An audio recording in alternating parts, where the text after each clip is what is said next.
Olha, a palavra tumor, só de ouvir já dá um certo arrepio, né? Mas calma, nem todo tumor significa a mesma coisa. O que realmente importa é a gente entender a diferença entre um tumor benigno e um maligno. E saber essa distinção é o primeiro grande passo para trocar a ansiedade por conhecimento. Vamos desvendar esse mistério junto.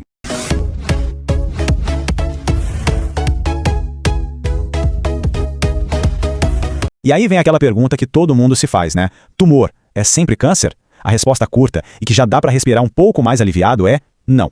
Mas a resposta completa é ainda mais importante para a gente entender como cuidar da nossa saúde. Essa frase resume perfeitamente o nosso papo de hoje. Aquele frio na barriga ao ouvir essas palavras é super normal. Mas a ideia aqui é justamente trocar essa sensação por informação clara. É separar o fato da ficção para que o entendimento tome o lugar do medo. Então vamos lá. Nossa investigação começa aqui, bem no ponto de origem de tudo. Entender a diferença fundamental no comportamento desses dois tipos de crescimento de células. Bom, a definição básica é até simples. Um tumor é um amontoado de células que cresceram de forma descontrolada. Mas a palavra-chave aqui, o pulo do gato, é comportamento. É o jeito como essas células agem que vai definir se a gente está diante de um problema simples ou de algo mais sério. Agora, o que é realmente interessante nessa tabela é como ela resume a história toda. Pensa assim, ó, o tumor benigno é como um vizinho que constrói uma casa grande, mas ele respeita os limites do terreno dele, sabe? Ele cresce devagar, tem bordas bem definidas, bem certinhas, e não invade o espaço de ninguém. Já o tumor maligno, ele é o oposto. Ele cresce rápido, de forma bagunçada, invade e destrói os tecidos que estão ali do lado. E o mais importante, ele pode enviar células para criar filiais em outras partes do corpo. Um processo que a gente chama de metástase. Beleza, vamos avançar para a próxima fase. Como é que os médicos, que são os detetives dessa história, começam a examinar a cena e a coletar as primeiras pistas para descobrir a natureza desse crescimento? Os exames de imagem são como as primeiras fotografias da cena do crime. Eles nos dão pistas vitais sobre o tamanho, a localização e o formato da lesão.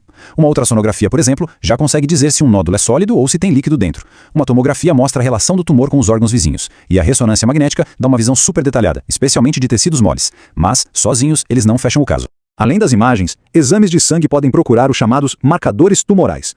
São substâncias que podem sinalizar certos tipos de câncer. Mas atenção, elas podem estar elevadas por vários outros motivos. Pense neles como uma pista importante, uma evidência, mas que sozinha não fecha o caso. Com todas essas pistas em mãos, ainda falta a prova definitiva, a análise que não deixa nenhuma dúvida. Isso nos leva ao procedimento mais importante de todos nessa investigação. A biópsia. Esse é o momento da verdade. É quando um pequeno fragmento do tecido é removido e enviado para um patologista. É esse exame que permite olhar as células diretamente no microscópio e dar o veredito final, benigno ou maligno. E essa imagem aqui ilustra brilhantemente por que a biópsia é tão decisiva. Dá uma olhada na diferença. Na esquerda, as células benignas são uniformes, organizadas, quase como soldados em formação. Na direita, as células malignas são o puro caos. Elas têm tamanhos e formas diferentes, núcleos anormais, é uma anarquia em nível celular. Essa imagem é a prova irrefutável.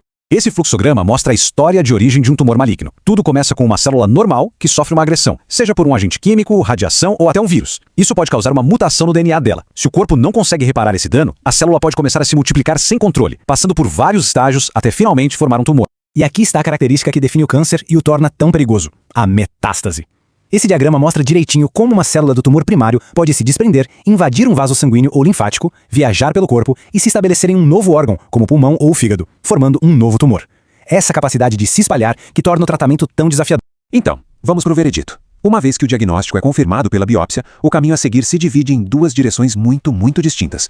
Se o resultado for benigno, a notícia geralmente é muito boa. Muitas vezes, a conduta é apenas observar, monitorar. Se o tumor estiver causando algum desconforto, uma cirurgia para removê-lo costuma ser a cura definitiva. Agora, se for maligno, a abordagem é completamente diferente. Envolve uma equipe de especialistas e um plano de tratamento que pode incluir cirurgia, radioterapia, quimioterapia ou outras terapias dependendo de muitos fatores. Agora, um ponto muito importante. Embora a regra seja que benigno não vira maligno, existem exceções notáveis. Pólipos no intestino, por exemplo, começam como crescimentos benignos, mas com o tempo podem se tornar em câncer. É por isso que exames como a colonoscopia são tão vitais, pois permitem remover esses pólipos antes que se tornem perigosos. O mesmo vale para certas pintas na pele.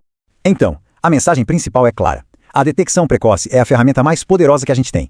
Conhecer o próprio corpo é fundamental. Vamos ver agora quais sinais merecem atenção e uma conversa com um profissional de saúde. É importante ver essa lista não como um motivo para pânico, mas como um guia para a autoconsciência.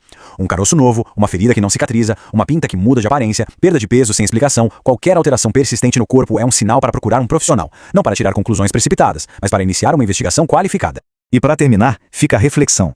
Entender a diferença entre benigno e maligno nos dá poder, mas a mudança real vem da atitude.